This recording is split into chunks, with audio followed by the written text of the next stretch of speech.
असं आहे की सकाळी मी आबासाहेब देशमुखांकडे गेलो होतो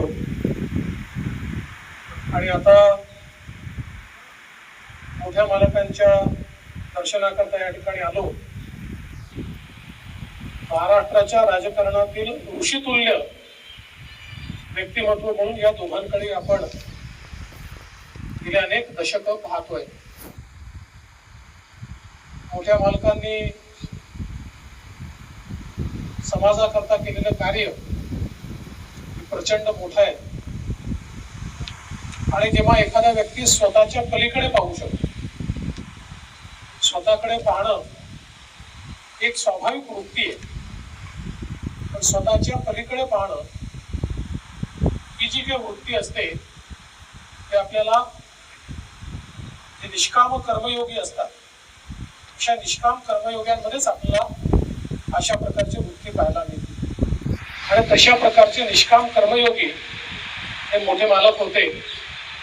म्हणून ज्या ज्या क्षेत्रात त्यांनी काम केलं त्या त्या क्षेत्रामध्ये आपला ठसा तर उमटवलाच, पण प्रामाणिकतेनं कुठल्याही क्षेत्रात काम करून यश संपादित करता येतं हे समाजामध्ये आणि राजकारणामध्ये दाखवण्याचं काम हे मोठ्या मालकांनी केलं.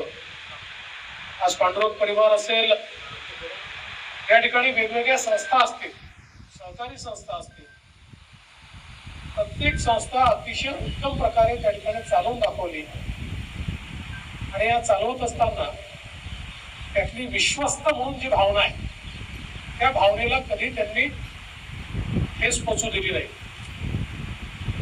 आणि म्हणूनच ते कधी मालक, त्यांचा आपण सगळे मालक म्हणत असलो तरी कुठल्याही संस्थेत ते मालकाच्या भूमिकेत कधी गेले नाही, राजकारणातही मालकांच्या भूमिकेत गेले नाही, ते सदैव सेवकाच्या भूमिकेत राहिले.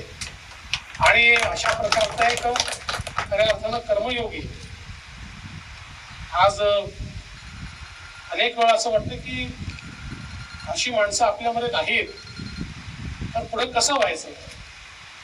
पण असा विचार करायच्या ऐवजी त्यांच्या या संपूर्ण वाटचालीने प्रेरित होऊन आपण तसं कसं बनवू शकू किंवा आपण तशी माणसं कशी तयार